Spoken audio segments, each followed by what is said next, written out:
আসসালামু আলাইকুম। আমার ক্লাসে সবাইকে স্বাগত জানাচ্ছি। আমি রুকসানা আক্তার, সহকারী শিক্ষক, the flowers KG and high school, Moulvibazar.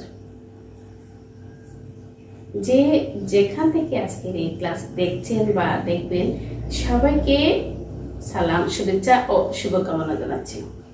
সুপ্রিয় শিক্ষার্থীরা, আশা করছি ভালোই আছো, সুস্থ আছো, নিরাপদে আছো, ঘরেই আছো, পরিবারের সাথেই আছো এবং নিয়মিত লেখাপড়া করছো। আজকে আমার ক্লাস এসএসসি পরীক্ষার্থীদের জন্য জীববিজ্ঞান দ্বাদশ অধ্যায়ের জীবের বংশগতি ও বিবর্তন বিষয়বস্তু থেকে আজকে আমি আরেকটি ক্লাস নেব। গত ক্লাসগুলোতে আমি আলোচনা করেছি ডিএনএ আরএনএ অণুর গঠন, অনুলিপন, টেস্ট, জেনেটিক ডিসঅর্ডার ইত্যাদি বিষয়গুলো। আজকের ক্লাসে আমি তোমাদের থ্যালাসেমিয়া সম্পর্কে বোঝানোর চেষ্টা করব, থ্যালাসেমিয়া সম্পর্কে আলোচনা করব।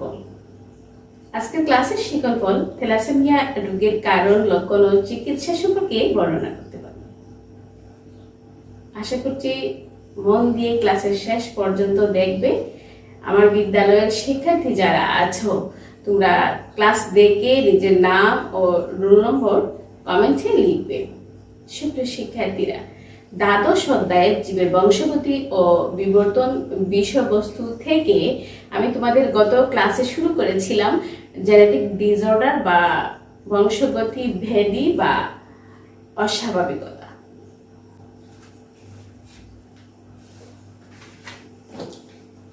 গত ক্লাসে আমি তোমাদের জেনেটিক ডিসঅর্ডার বা বংশগতিবিধির অস্বাভাবিকতা সম্পর্কে আলোচনা করেছি।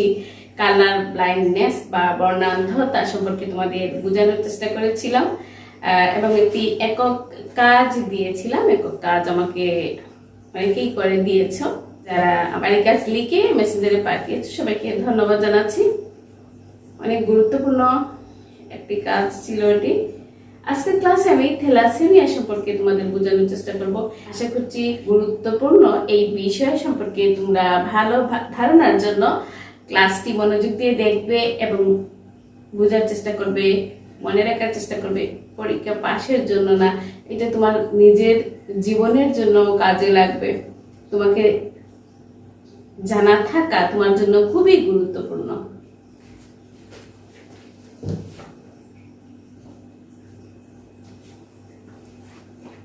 প্রথমেই আসে আমরা জেনে নিই থ্যালাসেমিয়া কি। থ্যালাসেমিয়া রক্তের লোহিত রক্তকণিকার এক অস্বাভাবিক অবস্থাজনিত রোগের নাম। এই রোগের লোহিত রক্তকণিকাগুলো নষ্ট হয়ে যায়, ফলে রোগী রক্তশূন্যতায় ভোগে। আবার বলছি, থ্যালাসেমিয়া রক্তের লোহিত রক্তকণিকার অস্বাভাবিক জনিত অবস্থার নাম। এতে কি হয়? রোগীর লোহিত রক্তকণিকা নষ্ট হয়ে যায়, ফলে রোগী রক্তশূন্যতায় ভোগে। আমরা প্রায় রক্তশূন্যতার কথা শুনে থাকি। রক্তশূন্যতা দেখা দিলে কি হয়? হাসপাতালেও ভর্তি হতে হয়, রক্ত দিতে হয়। তোমরা শুনে থাকো প্রায়। থ্যালাসেমিয়া রোগ তো শুনেছ। থ্যালাসেমিয়া রোগ কিন্তু এত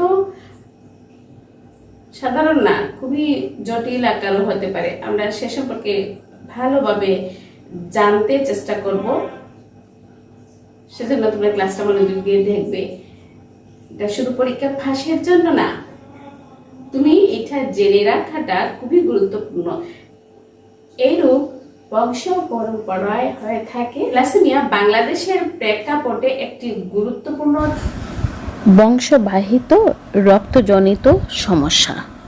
দেশে প্রতি বছর 7,000 শিশু থ্যালাসেমিয়া রোগ নিয়ে জন্মায় এবং বর্তমানে এর রোগী আছে 1 লাখ। এটি একটি অটোসোমাল রিসেসিভ ডিসঅর্ডার, অর্থাৎ মা বাবা উভয়ই এই রোগের বাহক হলে অথবা রোগী হলে তবেই তা সন্তানের রোগ লক্ষণ হিসাবে প্রকাশ পায়। চাচাতো, মামাতো, খালাতো, ফুফাতো ভাই বোনের মধ্যে বিয়ে হলে এ ধরনের রোগে আক্রান্ত সন্তানের জন্ম দেওয়ার আশঙ্কা বহুগুণ বেড়ে যায়। আমরা প্রায় দেখি চাচাতো, মামাতো, খালাতো ভাই বোনের মধ্যে বিয়ে হচ্ছে। সেই আগে থেকেই চাচাতো, মামাতো, খালাতো, ফুফাতো ভাই বোনের মধ্যে বিয়ে হলে এ রোগে আক্রান্ত শিশু জন্ম দেওয়ার আশঙ্কা বহুগুণ বেড়ে যায়। সুপ্রিয় শিক্ষার্থীরা, আশা করছি বুঝতে পেরেছো। আলোচনা করছি থ্যালাসেমিয়া সম্পর্কে। থ্যালাসেমিয়া রক্তের লোহিত রক্তকণিকার এক অস্বাভাবিক জনিত অবস্থার নাম। এর রোগে কি হয় বলছি, রক্তের লোহিত রক্তকণিকা নষ্ট হয়ে যায়। আর তোমরা তো পড়েছ রক্তের মধ্যে 3 ধরনের কণিকা আছে, লোহিত, শ্বেত এবং অনুচক্রিকা। লোহিত রক্তকণিকা না হলে কি হবে, আমাদের অনেক সব ধরনের সমস্যা দেখা দিবে। কারণ কি, লোহিত রক্তকণিকায় সারা শরীরের মধ্যে অক্সিজেন বহন করে নিয়ে যায়। তো লোহিত রক্তকণিকা না থাকলে তো আমাদের অক্সিজেনের সমস্যাটাই দেখা দেবে। সুতরাং বুঝতেই পারছো, লোহিত রক্তকণিকা নষ্ট হয়, ফলে রক্ত শূন্যতাও দেখা দেয়। সবচেয়ে গুরুত্বপূর্ণ যে রক্তকণিকা, সেটি শরীরে না থাকলে কি ধরনের সমস্যা হতে পারে সেটা তো বুঝতেই পারছো। এই অবস্থার নাম হলো থ্যালাসেমিয়া। আর কি বলেছি, এই রোগ বংশ পরম্পরায় হয়ে থাকে। লোহিত রক্তকোষ 2 ধরনের প্রোটিন তৈরি করে। কয় ধরনের বলছি, 2 ধরনের, আলফা গ্লোবিউলিন ও বিটা গ্লোবিউলিন। থ্যালাসেমিয়া হয় লোহিত রক্তকোষে এ 2টি প্রোটিনের জিন নষ্ট হওয়ার কারণে, যার ফলে ত্রুটিপূর্ণ রক্তকোষ তৈরি হয়। আবার বলছি, থ্যালাসেমিয়া হয় লোহিত রক্তকণিকায় এ 2টি প্রোটিন নষ্ট হওয়ার কারণে, এ 2টি প্রোটিনের জিন নষ্ট হওয়ার কারণে, যার ফলে ত্রুটিপূর্ণ লোহিত রক্তকোষ তৈরি হয়। নিশ্চয়ই বুঝতে পেরেছো, 2 ধরনের জিনের সমস্যার কারণে 2 ধরনের থ্যালাসেমিয়া হয়। 2 ধরনের জিনের সমস্যার জন্য 2 ধরনের থ্যালাসেমিয়া হয়, আলফা থ্যালাসেমিয়া এবং বিটা থ্যালাসেমিয়া। কয় ধরনের বলছি, 2 ধরনের, আলফা থ্যালাসেমিয়া এবং বিটা থ্যালাসেমিয়া। 2 ধরনের থ্যালাসেমিয়া রোগ দেখা দেয়। আলফা থ্যালাসেমিয়া তখনই হয় যখন আলফা গ্লোবিউলিন প্রোটিন উৎপন্নকারী জিন অনুপস্থিত থাকে বা ত্রুটিপূর্ণ থাকে। আবার বলছি, আলফা থ্যালাসেমিয়া তখনই হয় যখন আলফা গ্লোবিউলিন তৈরির জিন অনুপস্থিত থাকে অথবা ত্রুটিপূর্ণ থাকে। এ ধরনের রোগ দক্ষিণ পূর্ব এশিয়া, চীন, মধ্যপ্রাচ্য ও আফ্রিকার জনগণের মধ্যে বেশি দেখা যায়। কিভাবে, বিটা থ্যালাসেমিয়া তখনই হয় যখন বিটা গ্লোবিউলিন প্রোটিন উৎপাদন ব্যাহত হয়। আবার বলছি, বিটা গ্লোবিউলিন প্রোটিন উৎপাদন ব্যাহত হলেই বিটা থ্যালাসেমিয়া দেখা দেয়। বিটা থ্যালাসেমিয়াকে কুলির থ্যালাসেমিয়া বলে। বিটা থ্যালাসেমিয়াকে কুলির থ্যালাসেমিয়াও বলা হয়। কি বলেছি, কুলির থ্যালাসেমিয়া। ভূমধ্যসাগরীয় উপকূলের জনগণের মধ্যে এই রোগ বেশি দেখা দেয়। এ ধরনের রোগ ভূমধ্যসাগরীয় এলাকার জনগণের মধ্যে বেশি দেখা গেলেও কিছু পরিমাণ আফ্রিকান, আমেরিকান, চীন ও এশিয়াবাসীদের মধ্যেও দেখা যায়। জিনের প্রাপ্তির উপর নির্ভর করে থ্যালাসেমিয়াকে ভাগ করা হয় 2 ভাগে, মেজর থ্যালাসেমিয়া এবং মাইনর থ্যালাসেমিয়া। কি বলেছি, মেজর থ্যালাসেমিয়া এবং মাইনর থ্যালাসেমিয়া। কিভাবে হয়, জিনের প্রাপ্তির উপর নির্ভর করে থ্যালাসেমিয়া 2 ভাগে ভাগ করা হয়। থ্যালাসেমিয়া মেজরের বেলা শিশু মা ও বাবা দুজনের কাছ থেকেই জিন পেয়ে থাকে, রোগের জিন পেয়ে থাকে। আবার বলছি, থ্যালাসেমিয়া মেজরের বেলা শিশু তার মা এবং বাবা উভয়ের কাছ থেকে থ্যালাসেমিয়া জিন পেয়ে থাকে। আর থ্যালাসেমিয়া মাইনরের বেলা মা অথবা বাবা যে কোনো একজনের জিন পেয়ে থাকে, থ্যালাসেমিয়া জিন পেয়ে থাকে। এ ধরনের শিশুরা থ্যালাসেমিয়ার কোনো উপসর্গ দেখায় না, তবে থ্যালাসেমিয়ার বাহক হিসেবে কাজ করে।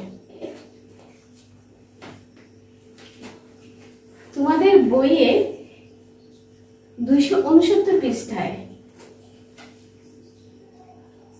বাহক বাবা ও বাহক মায়ের সন্তানদের ভিতর থ্যালাসেমিয়া সন্তান জন্মের সম্ভাবনা চিত্রের সাহায্যে এখানে বোঝানো হয়েছে।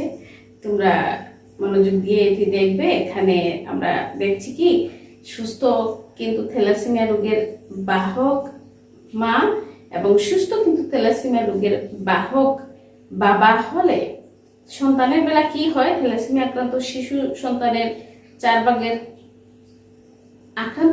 থ্যালাসেমিয়া আক্রান্ত শিশু হবে 4 ভাগের 1 ভাগ, আর সুস্থ কিন্তু বাহক শিশু হবে 4 ভাগের 2 ভাগ এবং সুস্থ শিশু হবে 1 ভাগ।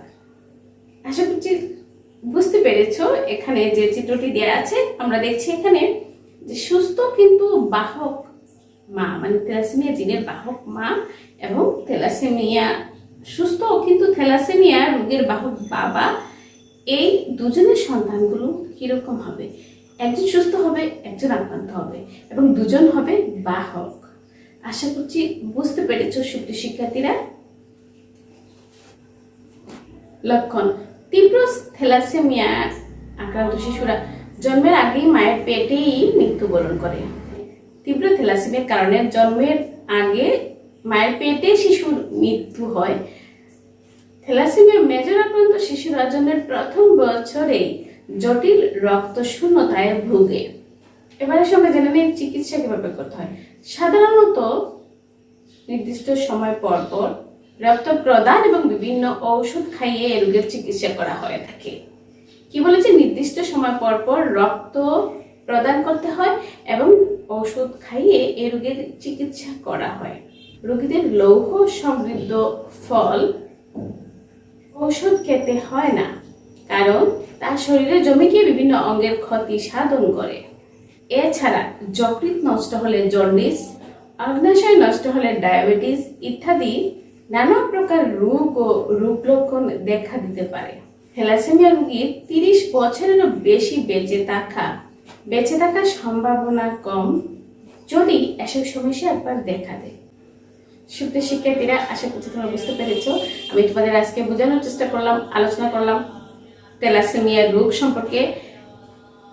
আমি আবারও বলছি, এই রোগ সম্পর্কে তোমাকে জানার জন্য পড়তে হবে। এই রোগ সম্পর্কে জেনে থেকে সচেতন থাকার জন্য পড়তে হবে। পরীক্ষা পাশের জন্য সব পড়া না, তুমি মনে রাখতে হবে এবং সচেতন থাকতে হবে, যাতে এই রোগগুলো কেন চিনবে তুমি। এই রোগগুলো কারো হলে, আত্মীয়স্বজন বা আশেপাশে কারো হলে বা পরিবারের কারো হলে তুমি সহজেই বুঝতে পারবে। এখানে চিকিৎসার কথা যেগুলো বলেছি আমার সিলেবাসে যা আছে সেগুলাই, এছাড়াও তোমরা আরো ইচ্ছে হলে জেনে নিতে পারো সেগুলো। আবার বলছি, পরীক্ষা ফাঁসের জন্য কিন্তু সব পড়া নয়, তুমি নিজেকে সচেতন রাখতে নিজের জন্যই কিছু পড়ালেখা আছে। এই পড়া হলো, এসব বিষয় হলো সেই রকমই। সচেতন থাকার জন্য তোমাকে এই বিষয়গুলো ভালোভাবে বুঝতে হবে।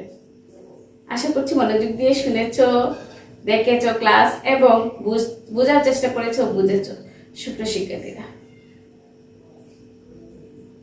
শেষ পর্যন্ত ক্লাসের সাথে থাকবে এবং কমেন্টে নাম এবং রোল নম্বর লিখবে আমাদের বিদ্যালয়ের শিক্ষার্থীরা।